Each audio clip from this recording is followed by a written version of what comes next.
Hello students. अब हम आपको पढ़ाने वाले हैं मेजरमेंट ऑफ टेम्परेचर। हमने क्लास में भी आपको पढ़ाया है मेजरमेंट ऑफ टेम्परेचर के विषय में कि टेम्परेचर की मेजरमेंट क्या होती है, टेम्परेचर हम किस प्रकार नापते हैं, टेम्परेचर का मापन। ओके, अब हम आगे चलते हैं कि टेम्परेचर को हम किस किस प्रकार और इसके जो मापन की जो यूनिट हैं या उपकरण हैं वो कितने प्रकार के होते हैं और क्या क्या होते हैं, इसके स्केल, टेम्परेचर के स्केल, किस किस स्केल पर इसको मापा जा सकता है।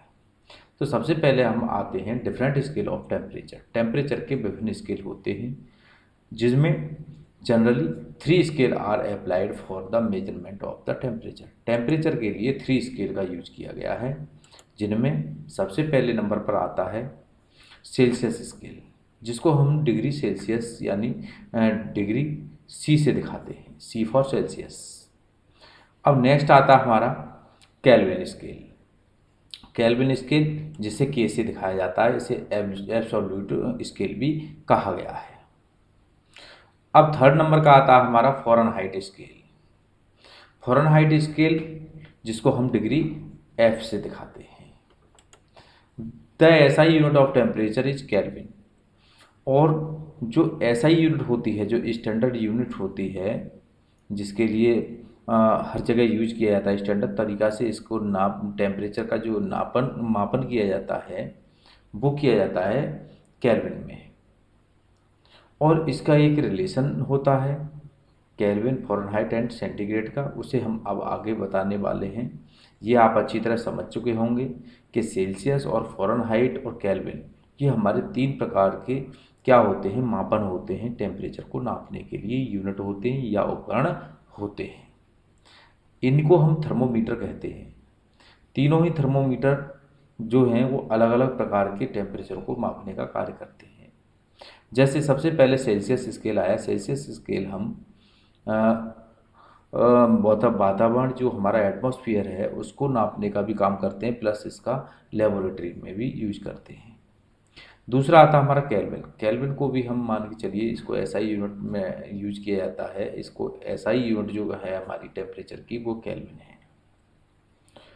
इसके अलावा थर्ड नंबर का आता है फ़ारेनहाइट।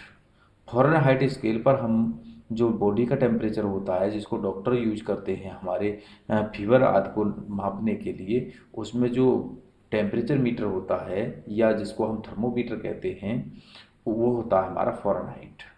अब तो डिजिटल मीटर भी आ रहे हैं और आपके लिए जो स्कैनिंग करने के लिए गन टाइप की आती है, आपने देखी होगी, जो गन होती है, गन से भी अब आपका टेम्परेचर भी नाप सकते हैं। वो भी हमारा फ़ारेनहाइट में नापा जा सकता है और सेंटीग्रेड में भी उसको शो कर सकती है गन। ओके, अब हम आगे चलते हैं, इसके विषय में और आगे बताते हैं। इसका रिलेशन है kelvin equal two degree Celsius में यदि 273 डिग्री ऐड कर दिया जाए तो वो हमारा केल्विन बन जाता है। जितना भी हमारा डिग्री सेल्सियस पैमाना है, डिग्री सेल्सियस स्केल पर कोई भी मान के चलिए टेम्परेचर दे रखा है, अगर उसको हम केल्विन में चेंज करना चाहते हैं तो उसमें डिग्री सेल्सियस में 273 यानी कि ये जो आपको दे रखा है 273 और डिग्री सेल्सियस स्केल दे रखा है, तो दोनों को जब ऐड कर देंगे हम तो वो केल्विन का स्केल का वैल्यू आ गई, केल्विन पर आ गया।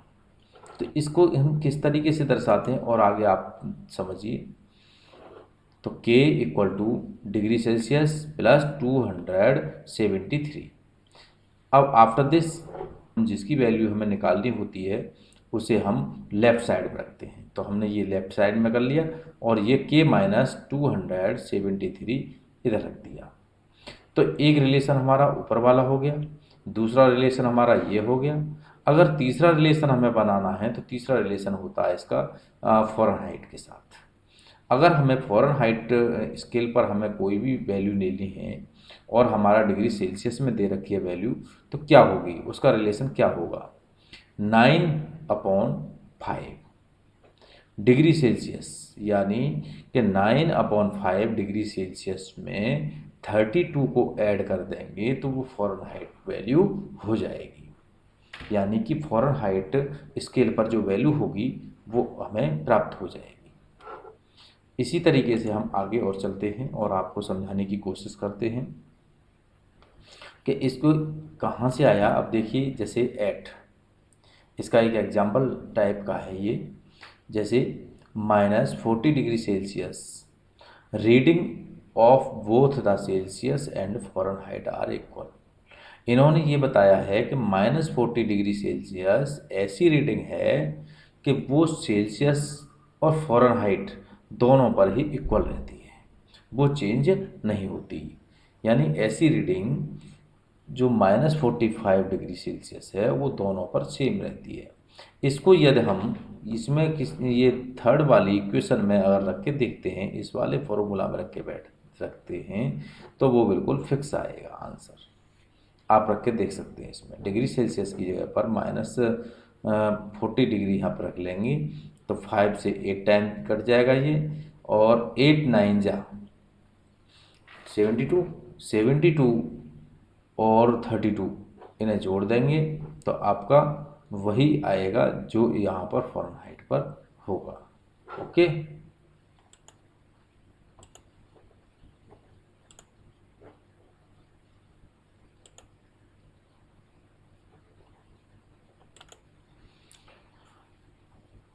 अब बात करते हैं हम interconversion of the state of matter.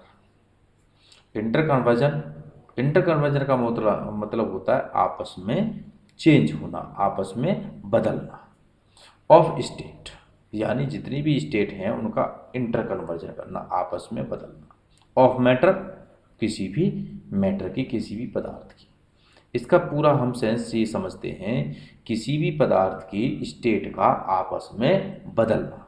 इसके बारे में अब हम आपको थोड़ा सा और बताते हैं, इसको आप अच्छी तरह समझिए। हम आपको क्लास में भी बहुत अच्छी तरह इसको समझा चुके हैं, ठीक है ना। इसमें ये दे रखा है, the change in physical state by altering the physical factor such as temperature and pressure is called physical change.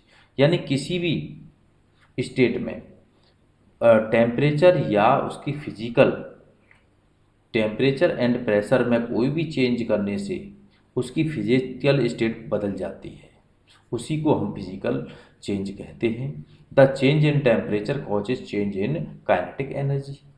अगर जैसे ही हम टेम्परेचर में चेंज करते हैं तो उसकी काइनेटिक एनर्जी में चेंज हो जाता है। हैंस इसी प्रकार there is change in volume, और इसी प्रकार से फिर वो किस में हो जाता है, वॉल्यूम में भी चेंज हो जाता है, उसके आयतन में भी परिवर्तन हो जाता है। इसी का हम एक एग्जांपल, एक आपको फिगर बना के दिखाते हैं। ये दे रखा है आपको, जैसे सॉलिड है, लिक्विड है एंड गैस है। थोड़ा सा हम एग्जांपल ले लेते हैं एक वाटर का। मान लीजिए कि वाटर किसकी फॉर्म में पाया जाता है, लिक्विड स्टेट में पाया जाता है। अब वाटर के लिए अगर हम उसका टेम्परेचर को हम क्या करेंगे, वाटर है हमारा, इस पोजीशन पर है वाटर, अगर हम उसमें टेम्परेचर बढ़ाएंगे तो वो वेपोराइजेशन होगा, और वेपोराइजेशन होके वो गैस बन जाएगा। यदि उसका हम टेम्परेचर घटाएंगे तो क्या होगा, टेम्परेचर घटाने से वाटर क्या हो जाएगा, फ्रीज हो जाएगा, फ्रीज होके सॉलिड हो जाएगा। तो ये एक साइकिल दे रखी है, और ये साइकिल मैं आपको थोड़ा सा यहाँ से दिखाता हूँ। सपोज दैट सबसे पहले हमारे पास एक आइस का पीस है, और आइस के पीस को क्या करना है, थोड़ा सा टेम्परेचर उसको देना है। टेम्परेचर यदि हमने दिया उसको, और टेम्परेचर देने से वो क्या होने लगेगा, मेल्ट होने लगेगा। मेल्ट मीन्स पिघलने लगेगा, और पिघल के वो किस फॉर्म में आएगा, किस स्टेट में आ जाएगा, लिक्विड की स्टेट में आ जाएगा, यानी अपनी ओरिजिनल फॉर्म में आ जाएगा। जब वो ओरिजिनल फॉर्म में आ गया तो इसके लिए हम क्या कहेंगे, और फिर इसके बाद फिर और उसका टेम्परेचर हम देते ही चले गए, देते ही चले गए, देते ही चले गए, तो फिर वो क्या हो जाएगा, एक उसकी एक लिमिट आएगी जिसके लिए हम कहेंगे बॉइलिंग पॉइंट। अपने बॉइलिंग पॉइंट पर जाकर वो उबलने लगेगा, और उबलने के बाद वेपोराइजेशन होने लगेगा। वेपोराइजेशन कहते हैं वाष्पीकरण होने लगेगा, वाष्प बनकर ही वो उड़ जाएगा। और उड़ने का मतलब यह है वाष्प बनकर वो क्या बन जाएगा, गैसियस फॉर्म ले लेगा या गैसियस स्टेट में चेंज हो जाएगा। इस प्रक्रिया को सॉलिड से लेकर लिक्विड और लिक्विड से लेकर गैस में परिवर्तन होने के लिए इसी को हम सब्लिमेशन भी कहते हैं, इसको हम सब्लिमेशन कहते हैं। ओके, अब नेक्स्ट अगली जो फॉर्म आती है, अगली स्टेट आती है, वो होती है हमारी गैस। अब इसको हम रिवर्स करते हैं, उल्टा करते हैं। तो उल्टा करने के लिए हम क्या करेंगे, कोई भी मान के चलिए किसी भी वाटर की ले लीजिए या अन्य किसी की भी ले लीजिए, कोई भी हमारी स्टेट गैसियस स्टेट है।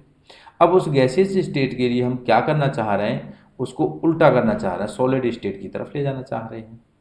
तो इसको क्या करेंगे, इसका टेम्परेचर हम डाउन करेंगे, टेम्परेचर को कम करेंगे। और टेम्परेचर कम करने से क्या होगा कि ये गैसेस फॉर्म है, इसके जितने भी पार्टिकल्स होंगे जो एक्सपेंड हो गए हैं, फैल गए हैं, वो पास पास आने की कोशिश करेंगे। और जब जैसे ही पास पास आएंगे तो वो हैवी हो जाएंगे, और हैवी होने के बाद वो क्या होंगे, एक लिक्विड फॉर्म में चेंज हो जाएंगे, यानी वो दोबारा से वाटर बन जाएंगे। और वाटर बनने के बाद फिर क्या होगा, वाटर बनने के बाद फिर उसको मान के चलिए और डाउन किया, उसका जो हमारा टेम्परेचर है वो और डाउन किया। और डाउन जैसे ही हम करेंगे, टेम्परेचर को जैसे जैसे कम करते चले जाएंगे, वैसे वैसे ही वो क्या होता चला जाएगा, एक उसका फ्रीजिंग पॉइंट होगा। फ्रीजिंग पॉइंट होता है इसका 0 डिग्री सेल्सियस, और बॉइलिंग पॉइंट होता है 100 डिग्री सेल्सियस। ये हम आपको कई बार बता चुके हैं, समझा चुके हैं। जैसे ही वो फ्रीजिंग पॉइंट के बराबर उसका टेम्परेचर पहुंचेगा, यानी कि हम ये कह सकते हैं टेम्परेचर को डाउन करते करते करते करते 0 डिग्री सेल्सियस पर ले आएंगे, वैसे ही आपका जो वाटर बना था या लिक्विड फॉर्म में आया था वो सॉलिड फॉर्म में बदल जाएगा। तो ये जो साइकिल होती है, सब्लिमेशन और गैसियस फॉर्म से सॉलिड में बदलना, इसको कहते हैं reverse sublimation. Sublimation and reverse sublimation. इस बात से आप बिल्कुल क्लियर हो चुके होंगे कि हम किस तरीके से इसको इंटरचेंज कहते हैं। अभी हमने एक वर्ड पढ़ा था ऊपर, ये पढ़ा था आपको inter conversion. Inter conversion of state of matter, किसी भी मैटर की स्टेट को आपस में बदलना, यानी सॉलिड से गैस में बदलना और गैस से सॉलिड में बदलना, इसी को हम कहते हैं इंटर कन्वर्जन। ओके, क्लियर, समझ में आ गया आपके। अब बात हम पहले कर चुके हैं, आपको बता चुके हैं कि increasing in temperature causes expansion in volume which is called thermal expansion.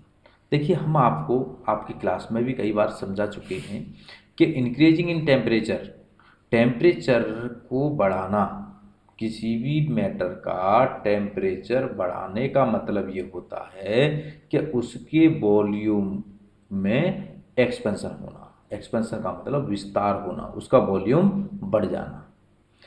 इसी प्रकार हम ये कह सकते हैं फिर इसी बात के लिए which is called thermal expansion, इसी के लिए हम थर्मल या ऊष्मीय प्रसार कहते हैं। हिंदी में इसको ऊष्मीय प्रसार भी कहते हैं। ओके, अब आते हैं हम volume decrease with decrease in temperature. जैसे जैसे हम वॉल्यूम को डिक्रीज करते हैं, या ये कह सकते हैं कि जैसे जैसे टेम्परेचर डिक्रीज होता है वॉल्यूम भी डिक्रीज होता है। अब इसमें ये बात बताया गया है कि किसी भी हम मैटर का वॉल्यूम कम करने के लिए, या ये कह सकते हैं कि टेम्परेचर जैसे जैसे किसी वस्तु का या किसी मैटर का कम किया जाएगा, वैसे वैसे ही उसका वॉल्यूम डिक्रीज होता चला जाएगा, वॉल्यूम भी कम होता चला जाएगा।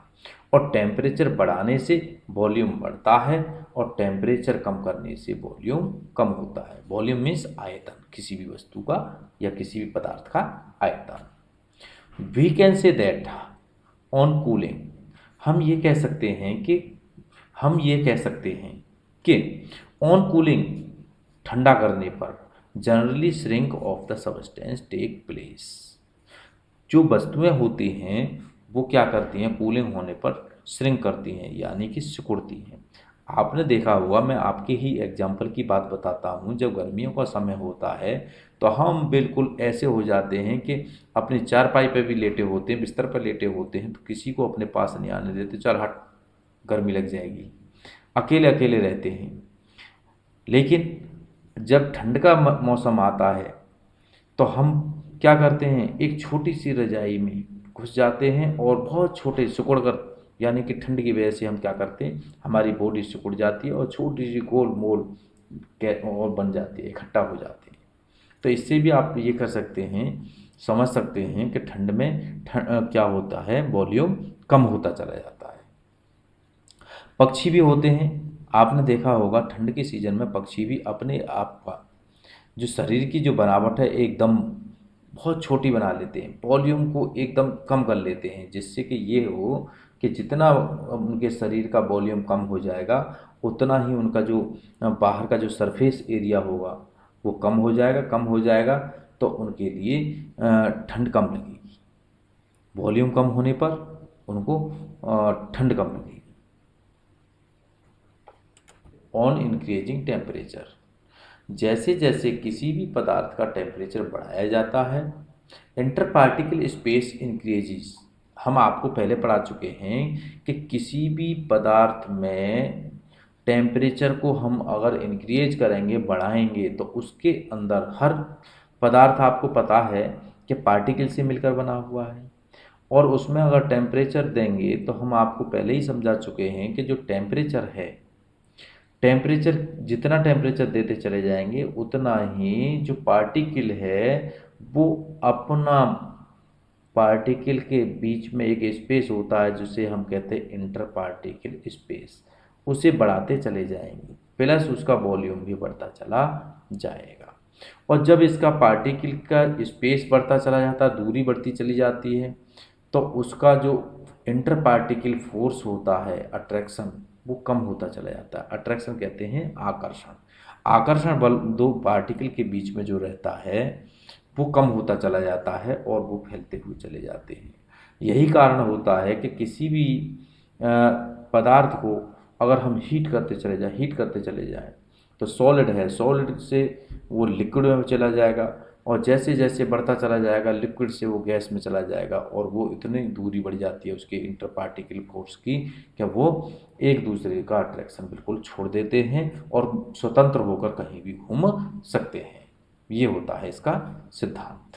ओके, सपोज दैट, मान के चलिए हमने जैसे जैसे टेम्परेचर, किसी सॉलिड का टेम्परेचर बढ़ाया, टेम्परेचर बढ़ाकर वो लिक्विड में बदल गया, और लिक्विड के बाद वो गैसियस फॉर्म में आ गया, और गैसियस फॉर्म को अगर हम रिवर्स करें, जैसे मैंने अभी थोड़ी देर पहले आपको एक इसमें एक फिगर के रूप में मैंने दिखाया, सब्लिमेशन और रिवर्स सब्लिमेशन दिखाया आपको, उसी प्रोसेस से वो क्या होता है कि अगर उसका टेम्परेचर डाउन करते जाएं तो डाउन करने से गैसियस फॉर्म किस में बदल जाएगी, लिक्विड में बदल जाएगी, और लिक्विड को फिर और डाउन किया जाए उसका टेम्परेचर लिक्विड का, तो वो लौट के किस में, आइस में, यानी कि ठोस फॉर्म में आ जाएगी।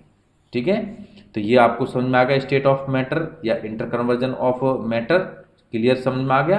कोई भी अगर बात फिर भी अभी आपको समझ में नहीं आई तो आप मुझसे किसी भी तरीके से कांटेक्ट करके पूछ सकते हैं। सिमिलरली, इसी प्रकार change in pressure also causes change in volume.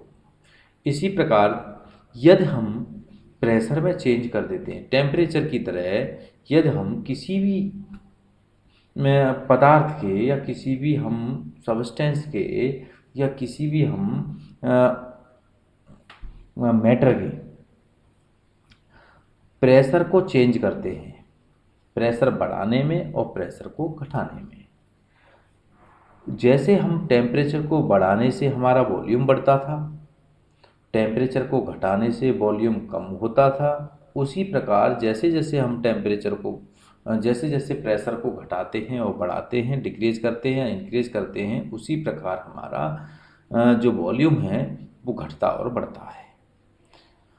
उसमें उसका ये प्रेशर और टेम्परेचर का उल्टा होता है। जैसे जैसे किसी भी वस्तु पर या किसी भी मैटर का हम प्रेशर बढ़ाएंगे तो उसका वॉल्यूम क्या होगा, प्रेशर बढ़ाने का मतलब हम उसको दबा रहे हैं, और दबाकर क्या कर रहे हैं, छोटा कर रहे हैं। इसका मतलब छोटा करने का मतलब क्या हो गया, उसका वॉल्यूम बहुत छोटा हो गया, यानी वॉल्यूम घट गया। प्रेशर बढ़ाया, वॉल्यूम घटाया। जैसे आपने देखा होगा कि जब कभी अनाज के हम बोरे भरते हैं तो खूंटते हैं, उसको ठोकते हैं, कभी कभी आपने देखा होगा भुज्जी में जो भूसा भरते हैं, तो भूसा को हम ठोक ठोक के भरते हैं, खूंदते हैं, उसको कूदी मारते हैं। उस पर क्या करते हैं, हम उस पर प्रेशर लगाते हैं, और प्रेशर लगाकर उसको, उसका वॉल्यूम जो बड़ा था, वो प्रेशर लगाने से वो क्या हो जाता है, वॉल्यूम कम हो जाता है। तो हम ये सीख सकते हैं इसको कि प्रेशर को किसी पर लगाया जाता है, प्रेशर जैसे जैसे प्रेशर बढ़ाया जाता है और वॉल्यूम उसका उल्टा हो जाता है, वॉल्यूम घटता है। अगर हम प्रेशर कम करेंगे तो वॉल्यूम बढ़ेगा, और प्रेशर बढ़ाएंगे तो वॉल्यूम घटेगा। इसका उल्टा होता है, यानी कि ये आपस में व्युत्क्रमानुपाती होता है। व्युत्क्रमानुपाती का मतलब होता है इनवर्सली प्रोपोर्शनल टू। ओके, अब आगे हम चलते हैं। जैसे हम आगे इसमें बताते हैं आपको, increase in pressure causes decrease in inter particle space. तो अब आपको ये पता होगा इंटर पार्टिकल स्पेस। समझिए कि मान के चलिए मैं जो अपने हाथों से जो बता रहा हूँ, सपोज दैट एक मेरे हैंड में एक पार्टिकल ये है और एक पार्टिकल ये है। जैसे ही इनमें धक्का लगाया जाएगा, जिसमें ये प्रेशर लगाया जाएगा, और प्रेशर लगा के क्या होगा, इसकी दोनों के बीच की दूरी है, ये आपको दिख रही है, इतनी दूरी है, और दोनों तरफ से कोई भी हाथ पकड़ के मेरे को इसको अंदर को धक्का मारे, प्रेशर दे, तो इनकी दूरी क्या हो जाएगी, कम हो जाएगी, इंटर पार्टिकल स्पेस कम हो जाएगा। यानी कि ये जो पास में चिपक जाएंगे, और पास में चिपक जाएंगे तो इंटर पार्टिकल जो स्पेस है वो कम हो गया, और इंटर पार्टिकल स्पेस कम होने से क्या हुआ, ये इनका आकर्षण बल भी बढ़ गया। यानी कि जो अट्रैक्शन फोर्स थी, इंटर पार्टिकल अट्रैक्शन फोर्स जो थी, वो भी बढ़ गई। और इंटर पार्टिकल स्पेस जैसे जैसे घटेगा, अट्रैक्शन फोर्स वैसे वैसे इनकी बढ़ेगी, और जब बढ़ेगी तो यही हमारा जो फॉर्म होगी वो किसकी फॉर्म बन जाएगी, गैसियस फॉर्म से लिक्विड फॉर्म में आ जाएगा, और लिक्विड फॉर्म से सॉलिड फॉर्म में आ जाएगा। ये समझ में आ गया, क्लियर हो गया। हैंस इस प्रकार gas change into liquid and liquid into solid.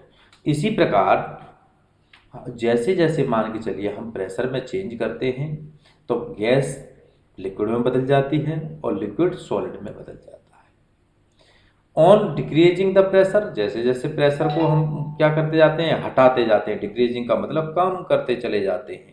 जैसे जैसे हम किसी पे से दबाव हटाना स्टार्ट कर देते हैं, वैसे वैसे ही वो क्या हो जाता है, जैसा पहले हुआ था उसका उल्टा होता चला जाता है।